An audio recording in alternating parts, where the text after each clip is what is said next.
전 세계 미식계가 발칵 뒤집혔습니다.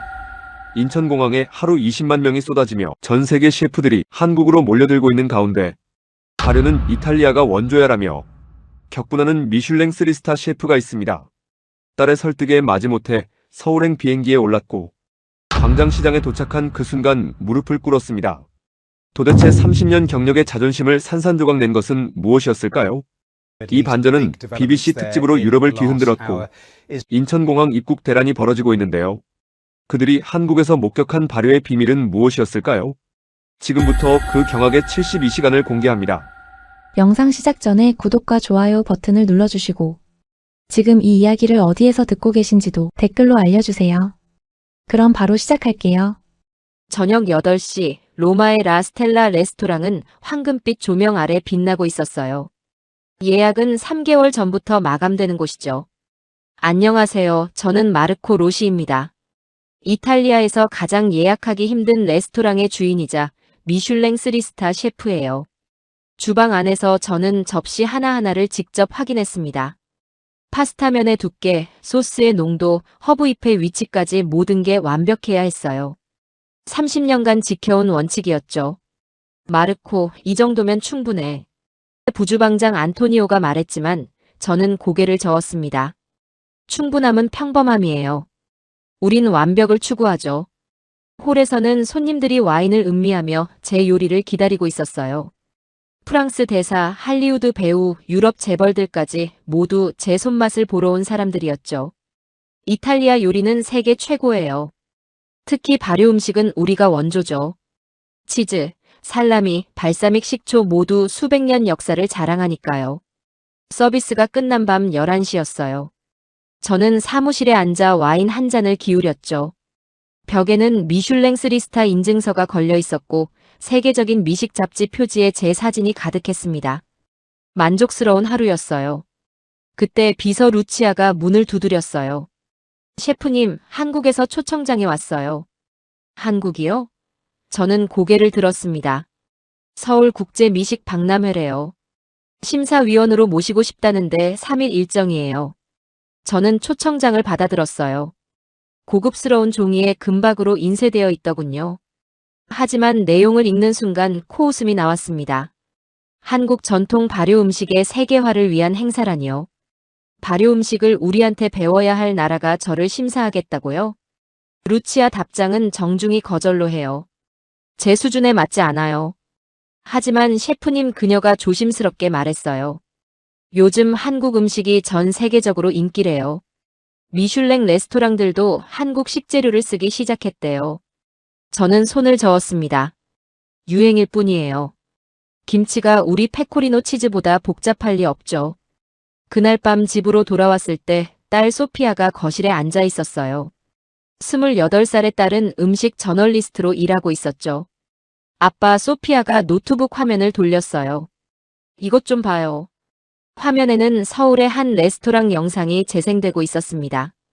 정갈하게 차려진 한상, 다채로운 반찬들, 그리고 외국인들의 감탄하는 모습이 보였어요. 저는 어깨를 으쓱했죠.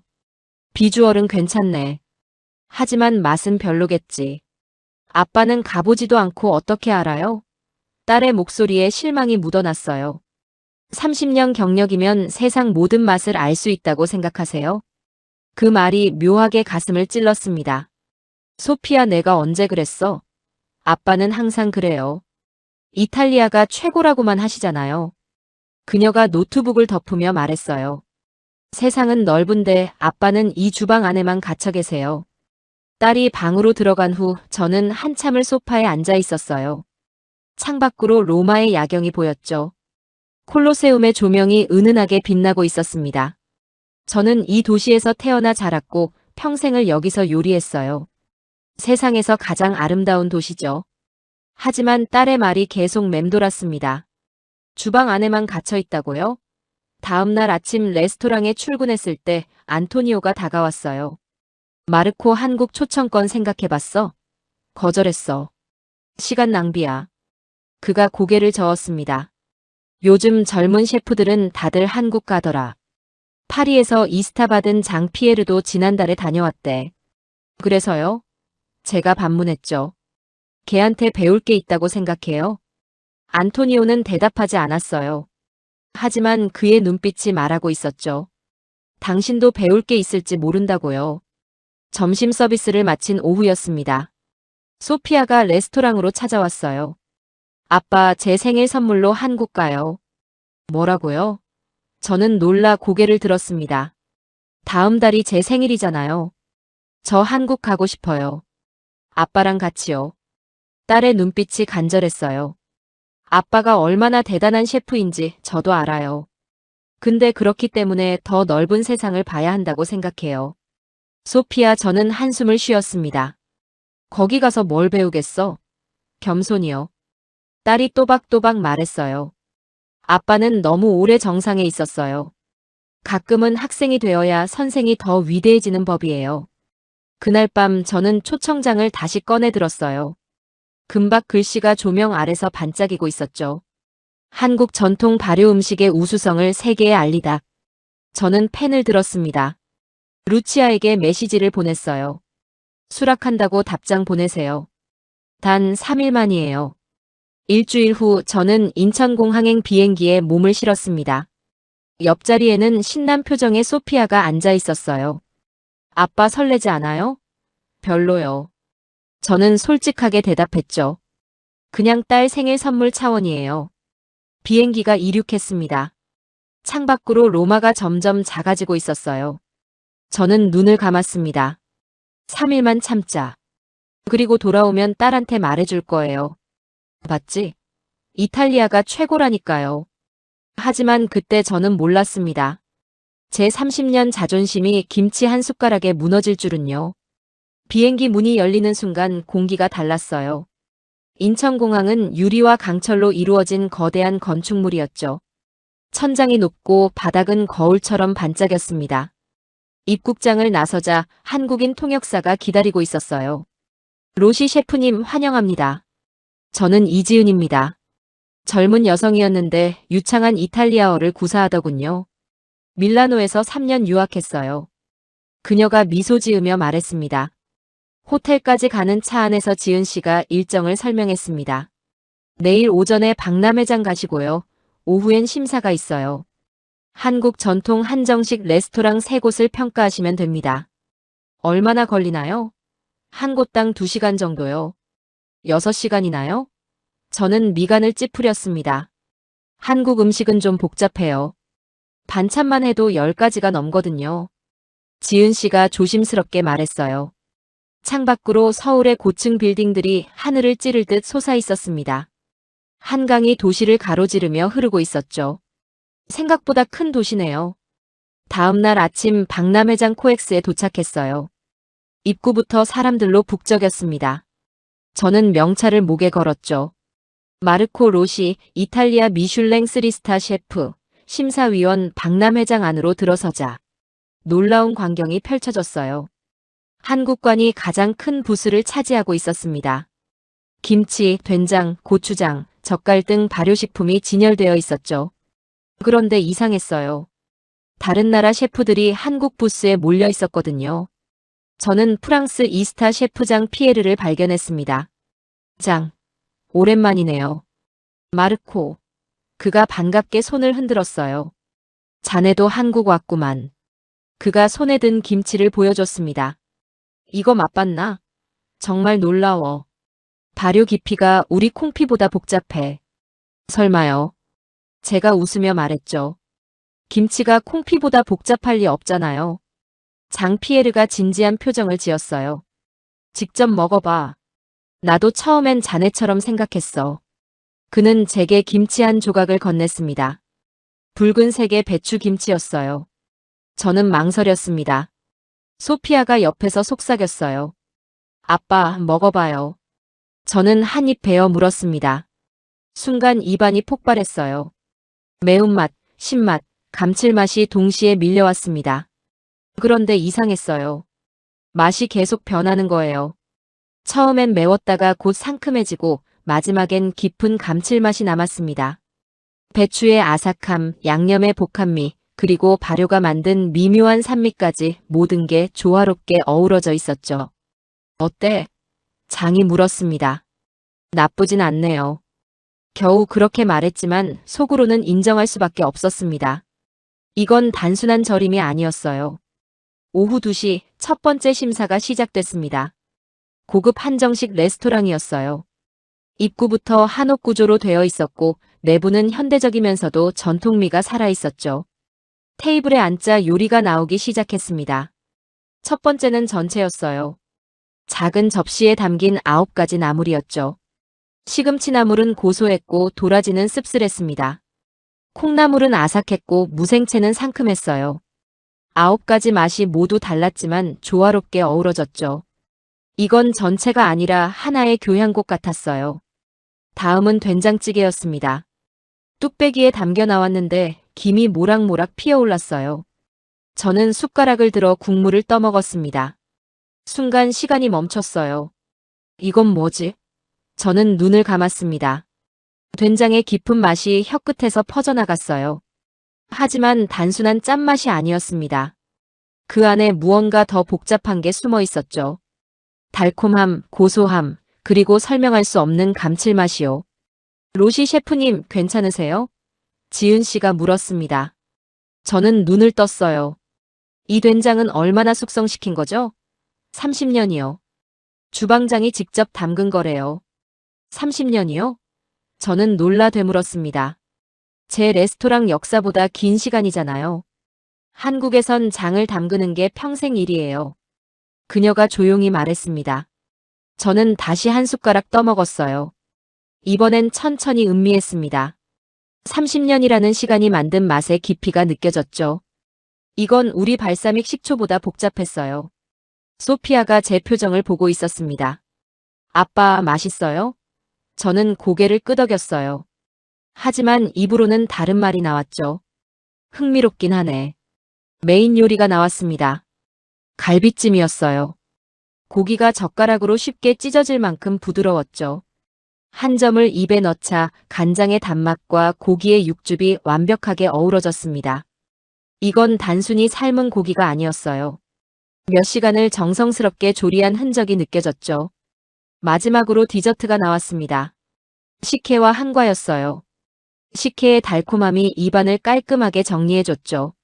한과는 꿀과 참기름의 향이 은은했습니다. 심사가 끝나고 저는 호텔로 돌아왔습니다. 샤워를 하고 침대에 누웠지만 잠이 오지 않았어요. 머릿속에서 된장찌개의 맛이 계속 맴돌았거든요. 30년이라는 시간이 만든 깊이. 저는 천장을 바라보며 생각했습니다. 내 요리에는 그런 깊이가 있을까? 갑자기 불안해졌어요. 3스타라는 별이 무색하게 느껴지는 순간이었죠. 다음 날 아침 6시였어요. 지은 씨가 호텔 로비에서 기다리고 있었습니다. 셰프님, 오늘은 광장시장으로 모시겠어요. 시장이요? 저는 미간을 찌푸렸습니다. 전 고급 레스토랑을 평가하러 온 거예요. 진짜 한국은 시장에 있어요. 지은 씨가 미소 지었죠. 그 말이 묘하게 가슴을 찔렀습니다. 맞아요. 저도 어릴 적 할머니를 따라 로마 시장에 다녔었죠. 차로 30분을 달려 도착한 광장시장은 이미 활기로 가득했어요. 새벽인데도 사람들이 북적였습니다. 시장 안으로 들어서자 온갖 냄새가 코를 찔렀어요. 기름 냄새, 양념 냄새, 발효식품 특유의 시큼한 향까지요. 빈대떡 가게 앞을 지나갔어요. 할머니가 커다란 철판 위에서 반죽을 붙이고 있었습니다. 하나 드셔보세요. 지은 씨가 한 조각을 건넸죠. 바삭한 겉면과 부드러운 속이 대비를 이뤘습니다. 녹두의 고소함과 김치의 매콤함이 어우러졌어요. 조금 더 걸어가니 육회 가게가 나왔어요. 젓가락으로 한 점을 집어 입에 넣었습니다. 고기는 부드러웠고 참기름과 간장 양념이 깊은 맛을 냈어요. 카르파초와는 완전히 다른 세계였죠. 그때 골목 끝에서 사람들이 줄을 서 있는 가게가 보였습니다. 저게 뭐죠? 김치 가게예요. 박순자 할머니가 40년째 운영하시는 곳이에요. 우리도 줄을 섰어요. 15분을 기다려 드디어 좌판 앞에 섰습니다. 70대로 보이는 할머니가 앉아 계셨어요. 손에는 굳은 살이 가득했고 얼굴엔 주름이 깊었습니다. 저는 할머니 앞에 놓인 김치 항아리들을 봤어요. 크고 작은 항아리가 20개는 넘었습니다. 어떤 게 제일 오래된 거예요? 할머니가 가장 큰 항아리를 가리켰어요. 이게 올해로 3년째예요. 묵은지죠. 할머니가 항아리 뚜껑을 열었습니다. 순간 강렬한 발효향이 퍼졌어요. 숟가락으로 김치를 한 점 떠서 제게 건넸죠. 저는 조심스럽게 맛을 봤습니다. 순간 세상이 멈췄어요. 이건 뭐지? 제 손이 떨리기 시작했습니다. 입안에서 폭발하는 맛은 단순히 맵거나 신 게 아니었어요. 그 안에 시간이 담겨 있었습니다. 3년이라는 시간이 만든 복합미가 층층이 쌓여 있었죠. 처음엔 강렬한 신맛이 왔다가 곧 깊은 감칠맛으로 변했습니다. 마지막엔 은은한 단맛까지 느껴졌어요. 이건 단순한 발효가 아니었습니다. 이건 예술이었어요. 저는 무릎을 꿇었습니다. 실제로 좌판 앞에 무릎을 꿇었어요. 할머니, 이건 대체 어떻게 만드신 거예요? 그냥 만들었어요. 40년 동안 매일매일 만들었지. 저는 할머니의 손을 봤어요. 그 손엔 40년의 세월이 새겨져 있었습니다. 굳은 살, 주름, 그리고 작은 상처들까지 모든 게 이야기를 담고 있었죠. 이건 레시피가 아니었어요. 인생이었습니다. 할머니, 비법이 뭐예요? 제가 떨리는 목소리로 물었습니다. 비법이요? 할머니가 생각하더니 말했어요. 정성이요. 그게 다예요. 맛있게 드시길 바라는 마음으로 만들어요. 그럼 맛있어져요. 저는 할머니를 빤히 쳐다봤습니다. 30년간 미슐랭별을 받기 위해 달려온 제 인생이 스쳐갔어요. 완벽한 레시피, 정확한 온도, 계량된 재료들. 하지만 정작 가장 중요한 걸 잊고 있었습니다. 옆에서 소피아가 제 어깨를 잡았습니다. 아빠, 괜찮아요? 저는 눈물이 글썽였어요. 괜찮아. 괜찮은데 왜 눈물이 나는지 모르겠구나. 할머니가 제 손을 잡았습니다. 젊은이, 당신도 요리하는 사람이지? 네, 저는 이탈리아에서 레스토랑을 운영해요. 그럼 알 거예요. 요리는 사람 마음을 움직이는 거잖아요. 저는 고개를 끄덕였습니다. 할머니, 제가 배워도 될까요? 뭘요? 김치 담그는 법이요. 할머니가 활짝 웃었습니다. 그래요. 가르쳐 줄게요. 근데 하루 이틀로 안 돼요. 평생 배워야 해요. 평생이요. 저는 그 말을 되뇌었습니다. 제 레스토랑은 겨우 3년 역사였어요. 할머니의 김치는 40년이었죠. 비교가 안 됐습니다. 저는 일어서서 할머니께 깊게 고개를 숙였습니다. 감사합니다. 할머니. 오늘 제 인생이 바뀌었어요. 할머니가 제 손을 꼭 잡았습니다. 잘 됐네. 겸손한 사람이 진짜 요리사예요. 시장을 나서는 길, 저는 한참을 말이 없었습니다. 소피아가 조용히 물었어요. 아빠, 진짜 괜찮아요? 저는 웃었습니다. 괜찮아. 아니, 괜찮은 게 아니라 좋아. 오늘 내가 진짜 배웠어. 광장시장에서 돌아온 오후였어요. 지은 씨가 제안했습니다. 셰프님, 오늘 저녁은 한국 가정집에서 드시는 게 어떠세요? 진짜 한국 음식은 엄마의 손맛이거든요. 저는 고개를 끄덕였습니다. 더 배우고 싶었어요. 차로 30분을 달려 도착한 곳은 평범한 아파트 단지였어요. 9층 문을 열자 45세쯤 되어 보이는 여성이 환하게 웃으며 맞아줬습니다. 저는 김선영이에요. 그냥 평범한 주부예요. 거실로 들어서자 따뜻한 분위기가 느껴졌어요. 편하게 앉으세요. 곧 저녁 준비할게요. 주방으로 가는 선영 씨를 따라갔습니다. 크지 않은 주방이었지만 모든 게 깔끔하게 정리되어 있었죠. 오늘은 간단하게 준비했어요. 된장찌개, 불고기, 시금치나물, 콩나물, 김치 정도요. 간단하다고요? 저는 놀랐어요. 이탈리아에선 이 정도면 코스 요리인데요. 선영 씨가 웃었습니다. 한국에선 기본이에요. 손이 가는 게 사랑이거든요. 그녀는 쇠고기를 꺼내 양념을 만들기 시작했어요. 간장, 설탕, 다진 마늘, 참기름, 배즙을 섞었습니다.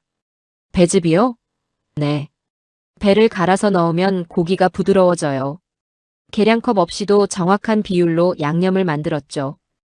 고기에 양념을 버무리며 손으로 직접 주무렸어요.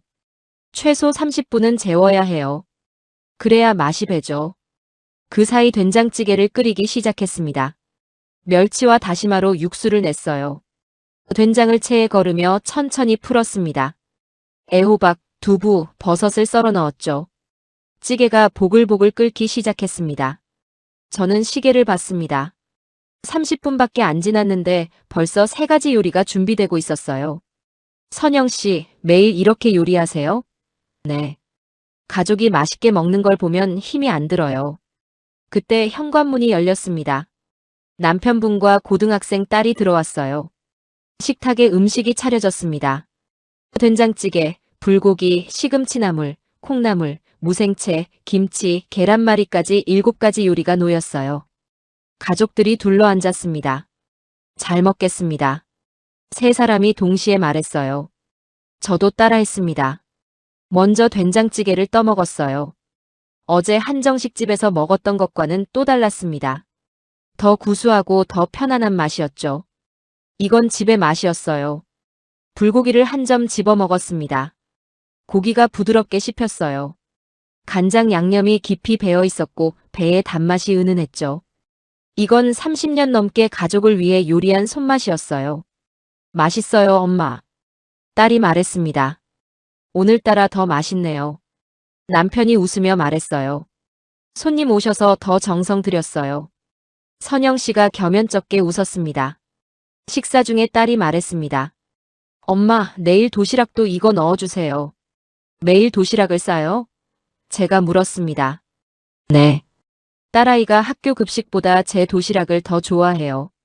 새벽에 일찍 일어나서 준비하는데 힘들지 않아요. 아이가 맛있게 먹으니까요. 저는 그 말을 듣고 가슴이 뜨거워졌습니다. 제 레스토랑의 요리는 돈을 받고 파는 거예요. 하지만 선영 씨의 요리는 사랑으로 만드는 거였죠. 식사가 끝나고 저는 설거지를 도와드렸습니다. 싱크대 앞에 서서 설거지를 시작했어요. 거품이 손끝에 묻었습니다. 이상했어요. 레스토랑에선 부하 직원들이 다 하는 일인데 오늘따라 설거지가 즐거웠거든요. 선영 씨가 옆에서 물을 받으며 말했습니다. 셰프님, 저 이탈리아 가보고 싶어요. 언젠가 가실 수 있을 거예요. 그때 제 레스토랑에 오세요. 제가 선영 씨한테 배운 걸 보여드릴게요. 제가 배운 거요? 네. 정성이요. 저는 완벽함만 추구했어요. 온도, 시간, 재료의 무게까지 모든 걸 계량했죠. 하지만 선영 씨는 달랐어요. 사랑을 계량하셨어요. 선영 씨가 눈시울이 붉어졌습니다. 과찬이세요. 저는 그냥 가족을 위해 요리할 뿐이에요. 바로 그거예요. 저는 별을 위해 요리했어요. 선영 씨는 사람을 위해 요리하죠. 그게 차이예요. 아파트를 나서는 길, 소피아가 제 팔을 잡았습니다. 아빠, 오늘 정말 좋았어요. 나도 그래. 오늘 내가 진짜 배웠어. 요리는 기술이 아니라 마음이더구나. 차 안에서 저는 계속 생각했습니다. 제 레스토랑으로 돌아가면 뭘 바꿔야 할까요? 완벽한 플레이팅보다 따뜻한 마음을 담아야겠죠. 별보다 사람을 먼저 생각해야 할 것 같았어요. 통역사가 전주행을 제안했습니다. 3대째 전통장을 담그는 78세 박 할머니를 만나보자고요. 전주 한옥마을에 도착하니 골목 안쪽 대문을 열자마자 마당 가득 장독대가 보였습니다. 크고 작은 독들이 30개는 넘어 보였어요. 할머니가 나오셔서 가장 큰 독 하나를 가리켰습니다. 100년이 넘었다고 하셨어요. 할머니의 시어머니가 쓰던 거래요. 뚜껑을 열자 광장시장에서 맡았던 것보다 훨씬 더 깊고 복잡한 향이 올라왔습니다. 나무 주걱으로 된장을 조금 떠서 제게 건네주셨어요. 입에 넣는 순간 제 30년 경력이 흔들렸습니다.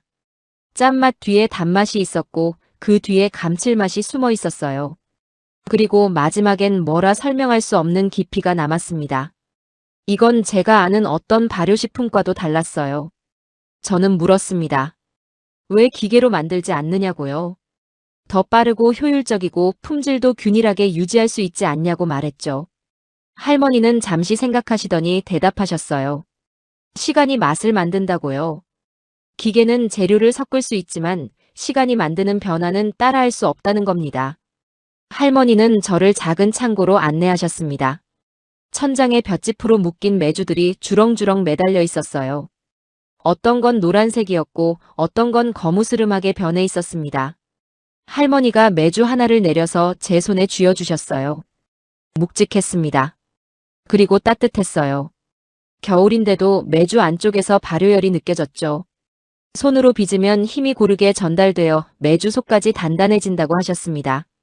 기계로 찍어내면 겉만 단단하고 속은 무르답니다. 그래서 발효가 고르지 않다는 거예요. 저는 그제야 깨달았습니다. 이건 단순한 음식 만들기가 아니었어요. 이건 자연과의 대화였습니다. 저녁이 되자 할머니의 손자가 도착했습니다. 35살의 청년 박준호 씨였어요. 서울에서 회사를 다니다가 3년 전 고향으로 돌아왔답니다. 할머니께 장 담그는 법을 배우기 위해서였죠. 준호 씨는 명문대를 나온 엔지니어였습니다. 대기업에서 좋은 연봉을 받았다고 해요. 하지만 어느 날 할머니가 쓰러지셨고 병원에서 깨어나신 후 첫 마디가 장독대 걱정이었답니다. 그때 준호 씨는 결심했죠. 누군가는 이 맛을 지켜야 한다고요. 준호 씨가 솔직히 말했습니다. 할머니의 장맛은 아직도 못 따라간다고요. 똑같은 재료를 쓰고 똑같은 방법으로 해도 미묘하게 다르답니다. 할머니는 웃으시며 말씀하셨어요. 10년 더 해봐야 비슷해질 거라고요. 손맛이란 게 그렇게 하루아침에 생기는 게 아니라는 겁니다. 저는 그 순간 제 레스토랑을 떠올렸습니다. 라스텔라는 미슐랭 3스타를 받았어요. 하지만 겨우 3년 전에 문을 열었습니다. 저는 완벽한 레시피를 만들었고 직원들을 훈련시켰죠. 누가 해도 같은 맛이 나오도록 시스템을 구축했습니다. 그게 자랑이었어요. 하지만 여기 박 할머니는 78년을 살면서 60년 넘게 장을 담그셨습니다. 100년 된 장독에 50년 된 레시피가 담겨 있었어요. 이건 비교 자체가 불가능한 차원이었습니다. 제가 추구했던 완벽함은 얄팍했어요. 진짜 완벽함은 시간과 정성이 만들어내는 것이었습니다. 밤이 깊어졌습니다. 저는 혼자 마당으로 나갔어요. 장독대 앞에 섰습니다. 달빛 아래서 장독들이 조용히 숨쉬고 있었죠. 뚜껑 사이로 공기가 드나들고 그 안에서 수백만 개의 미생물이 일하고 있었어요. 그때 눈물이 났습니다. 제가 왜 우는지 스스로도 잘 몰랐어요. 부러워서였을까요? 아니면 부끄러워서였을까요? 아마 둘 다였을 겁니다. 저는 30년간 최고가 되려고 달려왔습니다. 하지만 진짜 최고는 여기 작은 한옥마당에 있었어요. 화려한 레스토랑이 아니라 100년 된 장독 안에 있었습니다.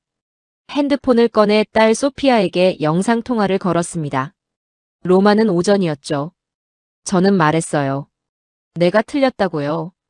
지난 30년간 제가 추구했던 게 전부가 아니었다고 말했습니다. 소피아가 말했습니다. 아빠도 이제 뭔가를 지켜야 할 때가 온 것 같다고요.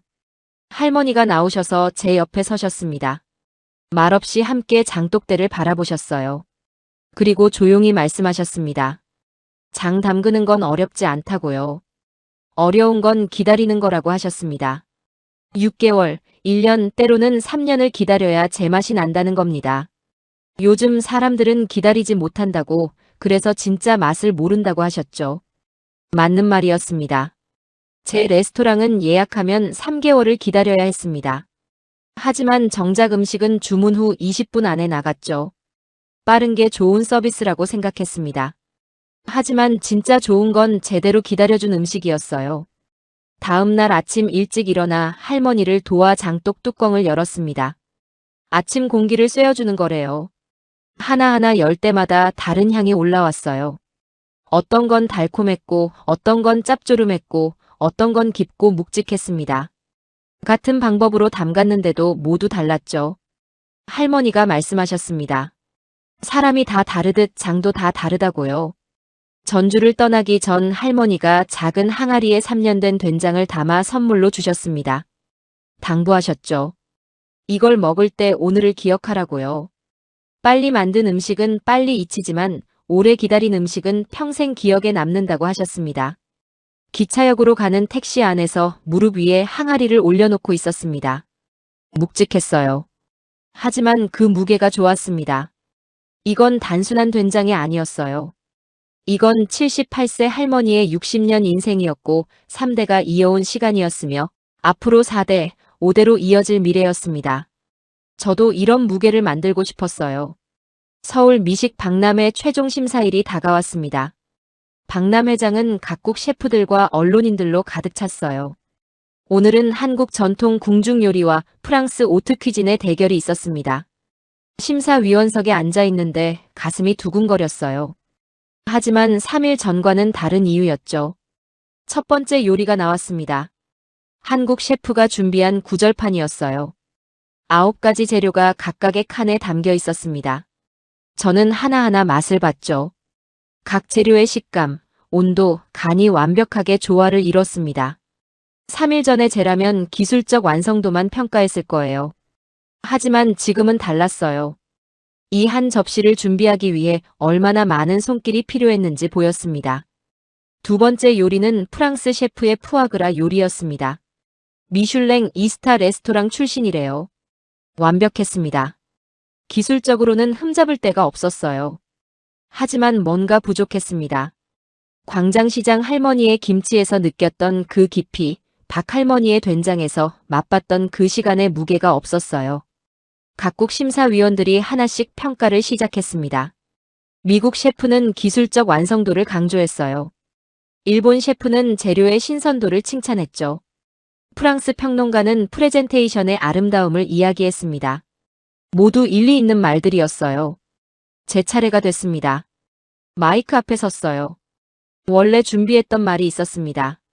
훌륭하지만 개선점은 이러이러하다는 식의 균형 잡힌 평가였죠. 하지만 입이 떨어지지 않았어요. 저는 심호흡을 했습니다. 그리고 말했어요. 저는 오늘 심사 자격이 없습니다. 라고요. 장내가 술렁였습니다. 통역사도 당황한 표정으로 저를 쳐다봤어요. 하지만 저는 계속 말했습니다. 3일간 제가 본 건 요리가 아니라 철학이었다고 했어요. 30년 경력이 부끄러워지는 순간이었다고 말했습니다. 저는 완벽한 접시를 만드는 법은 알았지만 시간이 만드는 맛은 몰랐다고요. 효율적인 시스템은 구축했지만 3대가 이어온 정성은 이해하지 못했다고 고백했습니다. 광장시장 할머니 이야기를 했습니다. 70대 할머니가 30년간 담근 김치 앞에서 제 30년 경력이 얼마나 얕았는지 깨달았다고요. 김선영 씨네 집에서 본 한국 가정의 요리는 제 미슐랭 3스타 레스토랑보다 더 많은 사랑이 담겨 있었다고 말했어요. 그리고 전주 박 할머니 이야기를 했습니다. 100년 된 장독 앞에서 눈물을 흘렸다고요. 저는 3년 역사의 레스토랑으로 최고라고 자부했지만 진짜 최고는 시간과 정성이 만들어낸다는 걸 배웠다고 했습니다. 저는 한국 셰프들을 향해 고개를 숙였습니다. 그리고 말했어요. 여러분은 단순히 요리를 만드는 게 아니라 문화를 지키고 계신다고요. 그건 기술이 아니라 철학이고 효율이 아니라 정성이며 트렌드가 아니라 전통이라고 말했습니다. 마이크에서 손을 때렸는데 관객석에서 박수 소리가 들렸습니다. 1명, 2명, 그리고 전체가 일어나 박수를 쳤어요. 심사위원석의 동료 셰프들도 일어났습니다. 저는 놀랐어요. 제가 심사를 포기한 건데 왜 박수를 치는 걸까요? 심사가 끝나고 한국 셰프 한 분이 제게 다가왔습니다. 감사하다고 하셨어요. 저는 뭐가 감사한 건지 물었죠. 그분이 말씀하셨습니다. 한국 음식의 진짜 가치를 이해해줘서 감사하다고요. 많은 외국인들이 한식을 맛만 평가하지 그 안에 담긴 철학은 보지 못한다고 하셨어요. 저녁이 됐습니다. SNS가 난리였어요. 이탈리아 미슐랭 3스타 셰프의 고백이라는 제목으로 제 발언이 실시간으로 퍼지고 있었습니다.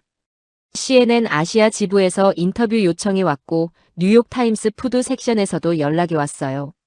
하지만 저는 그런 게 중요하지 않았습니다. 저는 통역사에게 부탁했어요. 한국 전통식당 하나를 추천해달라고요. 화려한 곳 말고 진짜 한국 사람들이 가는 곳으로요. 통역사가 데려간 곳은 종로 골목의 작은 식당이었습니다. 오래된 테이블과 의자, 벽에 붙은 메뉴판. 화려함은 없었지만 따뜻했어요. 저는 소주와 김치찌개를 주문했습니다. 김치찌개가 나왔어요. 뜨끈한 뚝배기에서 김이 모락모락 올라왔습니다. 한 숟가락 떠서 입에 넣었어요. 매웠지만 뒤에 단맛이 있었고 시원했지만 깊은 감칠맛이 있었습니다. 이건 제가 만들 수 없는 맛이었어요. 아니, 지금 당장은 만들 수 없는 맛이었습니다. 하지만 이제 알았어요. 무엇을 배워야 하는지, 무엇을 바꿔야 하는지 알게 됐습니다. 저는 로마로 돌아가면 모든 걸 바꿀 거예요. 빠른 것보다 제대로 된 것을, 많은 것보다 깊은 것을, 화려한 것보다 진실한 것을 추구하겠다고 다짐했습니다. 소주잔을 들었어요. 그리고 혼자 조용히 말했습니다. 한국에 감사합니다. 라고요. 이 3일이 제 인생을 바꿨습니다. 로마로 돌아온 지 2주가 지났습니다. 저는 라스텔라 직원들을 모두 모았어요. 주방장, 소믈리에, 서빙 직원까지 총 15명이었죠. 그리고 발표했습니다. 레스토랑을 전면 리뉴얼하겠다고요.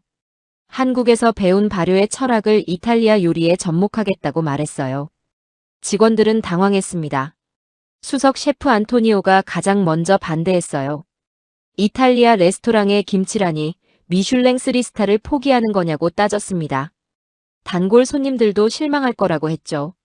12년을 함께 일한 소믈리에 루카도 걱정했어요. 발효 음식에 어울리는 와인을 찾기 어렵다고요. 하지만 저는 확신이 있었습니다. 이건 배신이 아니라 진화라고 말했어요. 이탈리아도 수백 년간 치즈와 살라미로 발효 문화를 이어왔다고 설명했죠. 한국의 발효는 그 연장선이라고, 우리가 잊고 있던 본질로 돌아가는 거라고 말했습니다. 리뉴얼 준비에 3주가 걸렸어요. 저는 전주 박할머니가 선물로 주신 된장을 조금씩 써가며 새로운 레시피를 개발했습니다. 밤마다 주방에 남아 실험했어요. 김치 발효액을 활용한 카르파초, 된장 크림 파스타, 고추장 글레이즈를 바른 오소부코. 이탈리아 재료와 한국 발효 기술의 만남이었죠. 안토니오가 시식을 자청했습니다. 김치 리조또를 한 숟가락 뜨더니 눈을 크게 떴어요. 이거 진짜 되겠는데요? 라고 말했습니다. 그때부터 안토니오는 저보다 더 열심히 연구했어요. 언론 시식회 날이 왔습니다. 뉴욕타임스 푸드 에디터, 미슐랭 가이드 심사위원, 로마 최고의 음식 평론가까지 총 30명이 모였어요. 저는 떨렸지만 당당했습니다. 첫 번째 코스가 나갔어요. 김치 발효액을 활용한 참치 카르파초였습니다. 참치의 고소함 위에 김치의 산미가 겹쳐지면서 입안에서 폭발했어요. 평론가들이 놀란 표정을 지었습니다. 두 번째 코스는 된장 크림 파스타였어요. 이탈리아 탈리아텔레의 3년 숙성 된장에 감칠맛을 더했습니다. 크림의 부드러움과 된장의 깊이가 만나면서 전혀 새로운 차원이 열렸어요. 한 평론가가 포크를 내려놓고 눈을 감았습니다. 메인 요리는 고추장 글레이즈 오소부코였어요. 이탈리아 전통 송아지 요리에 한국 고추장을 발랐습니다. 8시간 저온조리한 고기 위에 고추장 소스가 빛났어요. 매콤하면서도 달콤하고 깊으면서도 가벼웠습니다. 식사가 끝나고 침묵이 흘렀어요. 저는 불안했습니다. 너무 과감했나 싶었죠. 그때 미슐랭 가이드 심사위원이 천천히 일어났어요. 그리고 말했습니다. 이건 이탈리아도 한국도 아니다. 이건 완전히 새로운 세계다라고요. 다음 날 아침 기사가 쏟아졌습니다. 로마의 혁명, 발효가 만든 기적, 미슐랭 셰프의 용기 있는 도전. SNS는 난리였어요. 예약 전화가 불통이었습니다. 2주 만에 3개월치 예약이 다 찼어요. 한 달 후 미슐랭 가이드에서 공식 연락이 왔습니다. 하라 스텔라는 3스타를 유지했고 특별상까지 받았어요. 올해의 혁신상이었습니다. 직원들이 주방에서 환호성을 질렀어요. 안토니오가 저를 껴안았습니다. 그날 밤 저는 딸 소피아와 영상통화를 했어요. 소피아가 말했습니다. 아빠, 정말 자랑스러워요. 세상의 편견을 깨버렸어요. 라고요. 6개월이 흘렀습니다. 유럽 전역에서 200명이 넘는 셰프들이 한국을 방문했어요. 저는 그들의 가이드가 됐습니다. 광장시장, 전주, 가정집 투어 프로그램을 직접 만들었죠. 프랑스 3스타 셰프가. 광장시장 김치 할머니 앞에서 무릎을 꿇었어요. 영국 미슐랭 셰프가 박 할머니의 손을 잡고 울었습니다. CNN이 1시간짜리 특집 다큐멘터리를 만들었어요. 제목은 발효 르네상스, 한국에서 시작되다였습니다. 프랑스 파리의 유명 레스토랑들도 된장 사용을 시작했어요. 뉴욕 미슐랭 레스토랑 80%가 김치 메뉴를 도입했습니다. 한국 전통 장 수출이 300% 증가했고 김치 수출은 500% 급증했어요. 저는 책을 썼습니다. 제목은 발효 그리고 겸손이었어요. 소피아가 지어준 제목입니다. 책에는 광장시장 할머니 김선영 씨, 박 할머니의 이야기가 모두 담겨 있었어요. 그분들이 저를 구했다고 솔직하게 썼습니다. 책은 출간 3개월 만에 베스트셀러가 됐어요. 1년 후 서울에서 국제 발효 음식 심포지엄이 열렸습니다.